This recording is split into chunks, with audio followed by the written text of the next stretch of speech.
오늘 이 영상에서는 남자 지방흡입은 여성에게 지방흡입을 할 때와 무엇이 다른지에 대해 이야기해 보고자 합니다.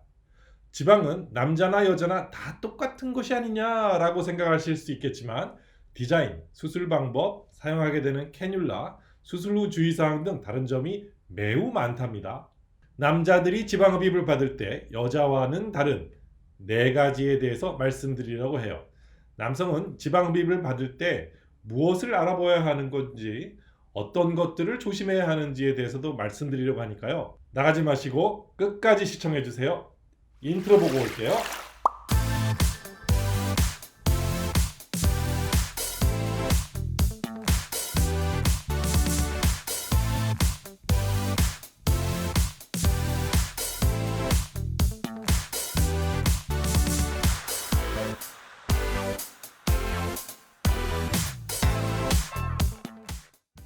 안녕하십니까? 지방대학 총장 닥터한입니다.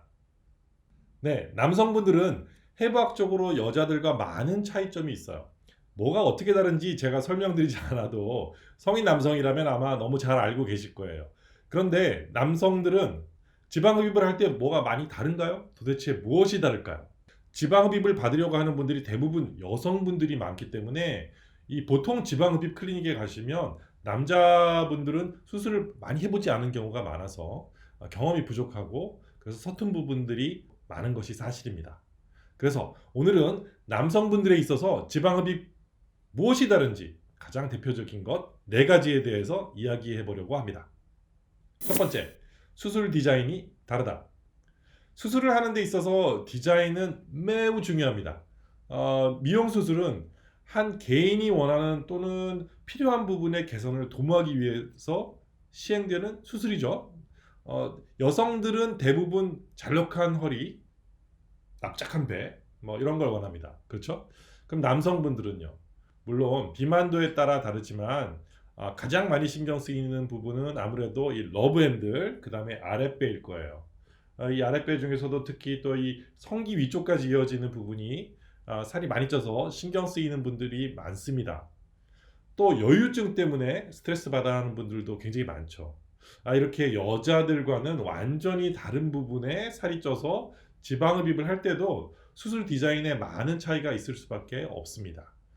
여성분들과는 다르게 이 복근, 식스팩 모양을 원하는 분들도 굉장히 많은데요. 그래서 수술로 복근의 모양을 만드는 수술도 하게 되죠. 이렇게 복근 모양을 만드는 수술이 궁금하신 분들은 여기 이 영상을 한번 보시면 도움이 되실 거예요. 내장 비만이 많은 분들도 이렇게 상당히 많이 있어요. 내장 비만이 심하면 피하 지방의 양이 적어서 별로 효과가 없을 것 같죠. 그렇지만 내장 비만이 많은 경우에도 효과를 많이 보게 되는 그런 특수한 방식의 수술을 통해서 만족할 만한 결과를 얻으실 수 있습니다. 수술을 상담받기 위해 오시는 이 대부분의 남성들을 보면은 이제 술도 끊고 운동도 시작하고 앞으로 진짜 더 멋진 인생을 살아보겠다 이렇게 다짐을 하고 오시는 분들이 많으신데요. 그런데 운동과 다이어트를 해도 그다지 이렇게 변하지도 않는 체지방 때문에 고민하다 오시죠. 이런 분들은 정말 결과도 좋고 수술 이후에 정말 열심히 운동을 해서 건강해진 분들을 많이 보게 됩니다. 아주 바람직한 결과라고 생각이 됩니다. 라이프 스타일까지 완전히 바뀌시는 분들을 많이 봅니다. 더 이상 배불뚝이 사장님이 아니고 정말 날렵하고 건강한 몸매를 가진 멋진 모습으로 살아가는 분들 보면 저도 정말 많이 반성을 하게 됩니다. 수술 방법이 다르다. 남자들의 지방세포는 뭐가 다른가요? 지방세포는 사실 비슷하게 생겼겠죠. 그런데 지방세포들을 둘러싸고 있는 이 막의 두께가 남성들은 여자들보다 아주 두껍습니다. 지방세포를 둘러싼 막의 두께가 두껍다 보니까 일반적인 캐뉼라로는 흡입이 잘 되지 않습니다.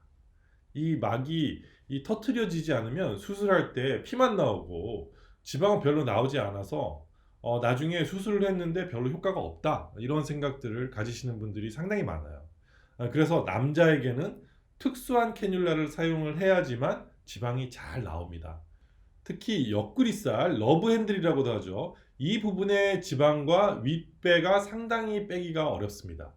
그래서 사용하게 되는 이 테크닉이 달라져야만 한다는 거죠. 일반적으로 흡입이 잘 되지 않는 부분은 이 초음파 기기로 녹여서 뽑아내야 할 수도 있어요. 그래야 지방이 더 잘 뽑히니까요. 이 다양한 기기와 캐뉼라를 갖추고 있어야지만 지방 흡입이 원활하게 이루어질 수 있다는 거죠. 보통 이야기하는 매뉴얼 방식, 핸드메이드 방식만 가지고는 잘 성공적으로 하기가 어렵습니다. 세 번째, 수술 후 드레싱이 다르다. 지방 흡입 수술은 잘 끝났는데 수술 후 드레싱이 잘못되어서 고생하게 되는 경우가 상당히 많습니다. 남자들은 여성하고 다르게 고환이 이 중앙 부분의 가장 아랫부분이 되겠죠. 배를 수술하면 모든 물들이 아래로 내려오게 됩니다. 이때 고환이 엄청나게 부을 수 있어요. 이 올바른 드레싱 방법을 사용하지 않는 경우에 이런 현상이 더 많이 생기게 되는데 이 작은 멜론 크기로 커질 수 있습니다. 그렇게 되면 한동안 제대로 걷지도 못하고요. 마치 이 포경 수술했을 때처럼 이렇게 걷게 됩니다. 그래서 고환 압박 드레싱을 해야 합니다. 이것도 여러 가지 방법이 있겠지만 강력하게 고환을 압박을 해서 사전에 이런 현상이 생기지 않게 해야 됩니다. 하복부의 지방이 매우 많은 경우에는 이 피주머니를 쳐야 할 수도 있는데 상황에 따른 판단이 필요하겠지만 여러 가지 드레싱 방법이나 후처치 방법이 완전히 다르다는 거죠. 수술 후 주의사항이 다르다. 일반적인 수술 후 주의사항은 똑같아요. 그런데 남성들에 있어서 여성들과 다른 점 중에 하나는 남성들은 이 대부분 벨트를 아주 꽉 잡아당겨 가지고 착용한다는 점입니다. 특히 제대로 된 지방 흡입을 하고 나면 압박복을 입고 나면 이게 바지가 헐렁헐렁해집니다. 2인치 이상 줄어들 때가 많거든요. 그러면 바지가 막 이렇게 흘러내리다 보니까 벨트를 너무 꽉 조이게 돼요. 그런데 이런 것이 무엇이 문제인가 하면 나중에 한 2달 정도 지나면 여기 아랫배에 벨트 자국이 이렇게 남게 된다는 거죠. 벨트를 찬 부위만 이렇게 눌려서 쑥 들어간 모습이 나와요. 사실 이런 걸 보면 압박복을 입지 않은 것과 입는 것에도 분명한 차이가 있을 수밖에 없다는 그런 결론이 나오죠. 압박복을 잘 입어야 모양이 훨씬 예쁘게 자리 잡는다는 것입니다.